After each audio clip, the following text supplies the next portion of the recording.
ಪ್ರೀತಿಯ ಪ್ರಥಮ PUC ವಿದ್ಯಾರ್ಥಿಗಳೇ, ಎಲ್ಲರಿಗೂ ಕೂಡ ಮತ್ತೊಮ್ಮೆ ನಮ್ಮ ಯೂಟ್ಯೂಬ್ ಚಾನಲ್ಗೆ ಸ್ವಾಗತ. ಆರ್ಟ್ಸ್ ವಿದ್ಯಾರ್ಥಿಗಳು, ವಿಜ್ಞಾನ ವಿಭಾಗದ ವಿದ್ಯಾರ್ಥಿಗಳು, ವಾಣಿಜ್ಯ ಅಂದರೆ ಆರ್ಟ್ಸ್, ಕಾಮರ್ಸ್ ಆ್ಯಂಡ್ ಸೈನ್ಸ್ ಎಲ್ಲರಿಗೂ ಕೂಡ, ಎಲ್ಲ ಸ್ಟ್ರೀಮ್ನವರಿಗೂ ಕೂಡ ಈ ಒಂದು ವಿಡಿಯೋ ಹೆಲ್ಪ್ಫುಲ್ ಆಗಲಿದೆ.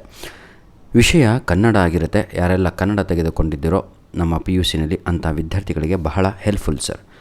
ಯಾವ ಕಾಲೇಜಲ್ಲಿ ಇನ್ನೂ ಘಟಕ ಪರೀಕ್ಷೆ ನಡೆದಿದ್ದರೂ ಕೂಡ ತಪ್ಪಾದ ವೇನಲ್ಲಿ ನಡೆಸಿದಾರೋ ಅಂಥವ್ರು ಎಲ್ಲರಿಗೂ ಕೂಡ PUC ಬೋರ್ಡ್ ಒಂದು ನೋಟಿಸ್ ಕೂಡ ಕಳಿಸಿದೆ. ಕಂಪಲ್ಸರಿಯಾಗಿ 30 ಮಾರ್ಕ್ಸ್ ಕ್ವಶನ್ ಪೇಪರನ್ನು ವಿದ್ಯಾರ್ಥಿಗಳಿಗೆ ಈ ಪಾಠಗಳ ಮೇಲೆ, ಪದ್ಯ ಭಾಗದಿಂದ ದುರ್ಯೋಧನನ ವಿಲಾಪ, ಇನ್ನೊಂದು ಗದ್ಯ ಭಾಗದಿಂದ ಗಾಂಧಿ, ನಾಟಕ ಭಾಗದಿಂದ ಬೆಪ್ಪು ತಕ್ಕಡಿ, ಈ 3 ಪಾಠಗಳ ಮೇಲೆ 3 ಪಾಠಗಳನ್ನು ಸೇರಿಸ್ಬಿಟ್ಟು 30 ಮಾರ್ಕ್ಸಿಗೆ ಕೇವಲ ಎಷ್ಟು 30 ಮಾರ್ಕ್ಸಿಗೆ ಒಂದು ಕ್ವಶನ್ ಪೇಪರನ್ನು ಸೆಟ್ ಮಾಡಬೇಕು. ಆ ಕ್ವಶನ್ ಪೇಪರ್ ಇದೇ ರೀತಿಯಾಗಿ ಸೆಟ್ ಆಗಬೇಕು. ಯಾವ ರೀತಿಯಾಗಿ ಈಗ ನಿಮಗೆ ಅಪ್ಲೋಡ್ ಮಾಡಿ ಕೊಡ್ತಾ ಇದ್ದೀನಲ್ವಾ, ಅದೇ ರೀತಿಯಾಗಿ ಇರಬೇಕು. ಮೊದಲು 7 MCQsಗಳು ಇರಬೇಕು. ಈ ರೀತಿಯಾಗಿ ನಿಮಗೆ ಟೆಸ್ಟನ್ನು ಕಂಪಲ್ಸರಿಯಾಗಿ ಕಂಡಕ್ಟ್ ಮಾಡಿ ಆನ್ಲೈನಲ್ಲಿ ಎಂಟ್ರಿ ಮಾಡಬೇಕಾಗಿರುತ್ತೆ. ಬನ್ನಿ ವಿದ್ಯಾರ್ಥಿಗಳೇ, ಈಗ ನಾವು without wasting our time let me start this video. ಆಯಿತಾ, 3 ಪಾಠಗಳನ್ನು ಒಳಗೊಂಡಂತಹ ಪ್ರಶ್ನೆ ಪತ್ರಿಕೆಯ ಪ್ರಶ್ನೆಗಳನ್ನು ನೋಡ್ತಾ ಹೋಗೋಣ. ರಣರಂಗದಲ್ಲಿ ನಡೆದು ಹೋಗುವಾಗ ದುರ್ಯೋಧನ ಯಾರ ಹೆಗಲನ್ನು ಆಶ್ರಯಿಸಿದ್ದನು ಅಂತ 1ನೆಯ ಪ್ರಶ್ನೆ ಇದೆ. ಇದಕ್ಕೆ ಸರಿಯಾದ ಉತ್ತರ ಸಂಜಯ ಅನ್ನುವಂಥದ್ದು ರೈಟ್ ಆನ್ಸರ್ ಆಗಿರುತ್ತದೆ. ಕ್ವಶನ್ ನಂಬರ್ 2, ಚಕ್ರವ್ಯೂಹ ರಚಿಸಿದವರು ಯಾರು ಅಂತ ಇದೆ. Question number 2 right answer is option B ಆಗಿರುತ್ತದೆ. ದ್ರೋಣಾಚಾರ್ಯ ಅನ್ನುವಂಥದ್ದು ರೈಟ್ ಆನ್ಸರ್ ಆಗಿರುತ್ತದೆ. ಕ್ವಶನ್ ನಂಬರ್ 3, ಜನಕಂಗೆ ಜಲಾಂಜಲಿಯಂ ಆಯಿತಾ ತನುಭವಂ ಕೊಡುವುದೋಚಿತಂ ಎಂಬಲ್ಲಿ ದುರ್ಯೋಧನ ಹೇಳುತ್ತಿರುವುದು ಏನು ಅಂತ 3ನೆಯ ಪ್ರಶ್ನೆ ಇದೆ. ಇದಕ್ಕೆ ಸರಿಯಾದ ಉತ್ತರ ಆಪ್ಷನ್ ಎ, ಮಗ ತಂದೆಗೆ ಅಂತಿಮ ಗೌರವ ಸಲ್ಲಿಸುವುದು ಕ್ರಮ ಅನ್ನುವಂಥದ್ದು ಉತ್ತರ ಆಗಿರುತ್ತದೆ. ಮಕ್ಕಳೇ, ಅರ್ಥ ಆಗತ್ತಲ್ವ ಎಲ್ಲರಿಗೂ ಏನು ಹೇಳ್ತಾ ಇದ್ದೀನಿ ಅಂತ?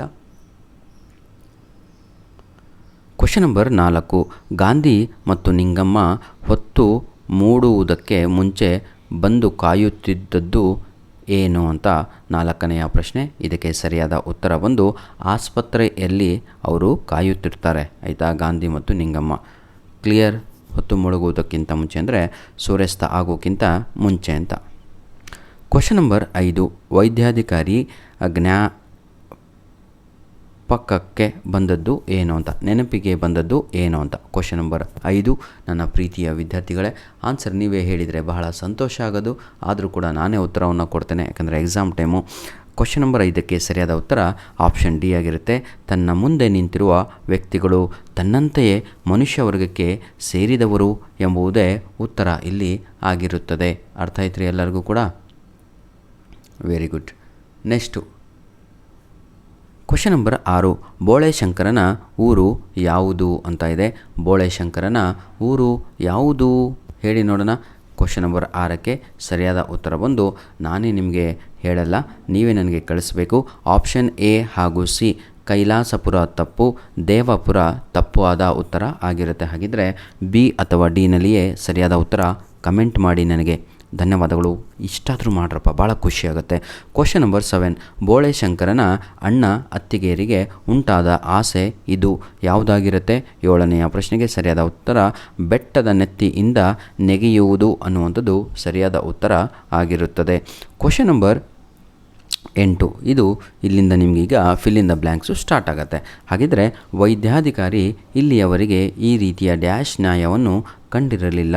ಎಂತಹ ನ್ಯಾಯವನ್ನು ಕಂಡಿರಲಿಲ್ಲ ವೈದ್ಯಾಧಿಕಾರಿ?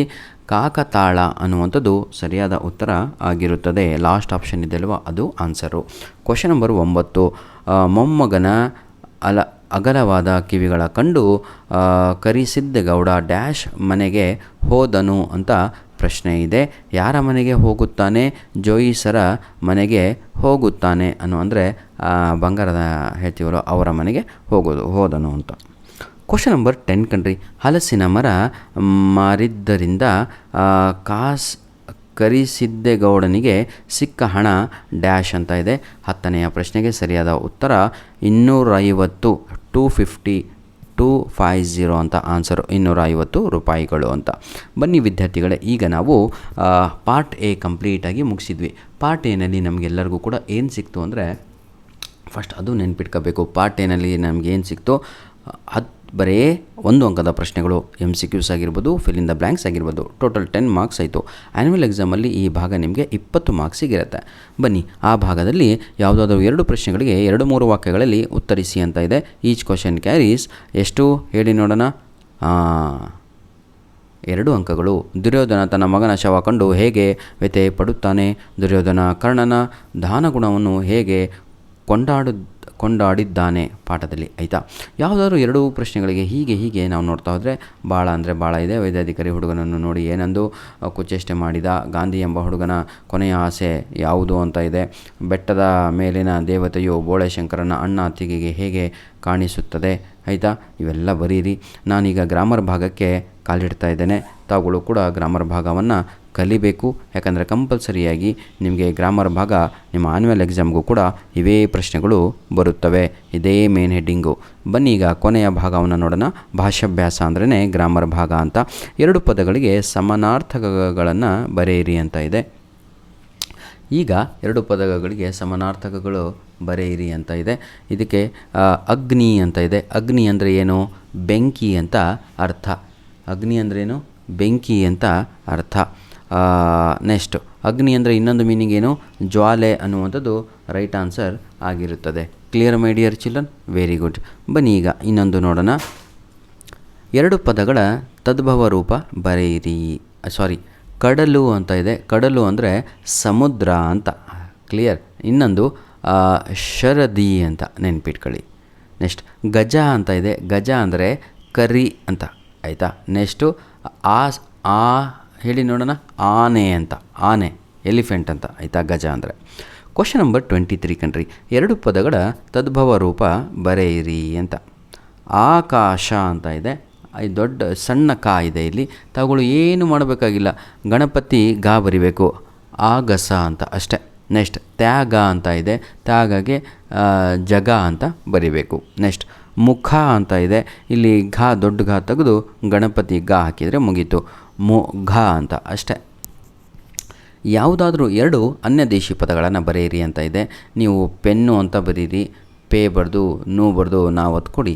ಆಯಿತಾ. ಬುಕ್ಕು ಅಂತ ಬರೀರಿ. ಬೂ ಬರೆದು ಕಾ ಒತ್ತು ಕೊಡಿ. ಇಷ್ಟು ನಿಮಗೆ ಗ್ರಾಮರ್ ಬರಬೇಕು. ಆಯಿತಾ. ಸ್ಪೆಲ್ಲಿಂಗ್ ಬರಬೇಕು. ಧನ್ಯವಾದಗಳು ಪ್ರೀತಿಯ ವಿದ್ಯಾರ್ಥಿಗಳೇ. ದಯವಿಟ್ಟು ನಮ್ಮ ವಿಡಿಯೋಸ್ಗಳನ್ನು ನಿಮ್ಮ ಫ್ರೆಂಡ್ಸ್ಗಳಿಗೆ ಶೇರ್ ಮಾಡೋದನ್ನು ಮರೆಯಬೇಡಿ.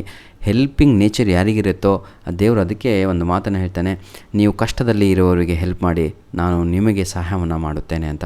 ಧನ್ಯವಾದಗಳು. ಆಲ್ ದ ಬೆಸ್ಟ್ ಮಾಡಿ ಚಿಲ್ಡ್ರನ್. ಸ್ವಾರ್ಥಿಗಳಾಗಬೇಡಿ. ಸೆಲ್ಫಿಶ್ನಿಂದ ಏನು ಕೂಡ ಸಾಧ್ಯವಿಲ್ಲ ಸರ್. ನಾನು ಸೆಲ್ಫಿಶ್ ಆಗ್ತಿದ್ರೆ ಇಂಥ ವಿಡಿಯೋಸ್ಗಳನ್ನು ಮಾಡಿ ಎಲ್ಲ ಸಬ್ಜೆಕ್ಟಿಂದ ಹಾಕ್ತಾ ಇರಲಿಲ್ಲ. God bless you all the best. ದೇವರು ಸದಾ ಸಂತೋಷವಾಗಿ ನಿಮಗಿಡಲಿ. ದಯವಿಟ್ಟು ನಿಮ್ಮ ಕಮೆಂಟ್ಸಿಗಾಗಿ ನಾನು ಕಾಯ್ತಾ ಇರ್ತೇನೆ. ಕೆಲವೊಂದು ಪ್ರಶ್ನೆಗಳಿಗೆ ಉತ್ತರವನ್ನು ನೀವೇ ನನಗೆ ಕೊಡಿ ಅಂತ ಹೇಳ್ತಾ ವಿಡಿಯೋನ ಇಲ್ಲಿಗೆ ಮುಗಿಸ್ತಾ ಇದ್ದೇನೆ. ಧನ್ಯವಾದಗಳು. All the best.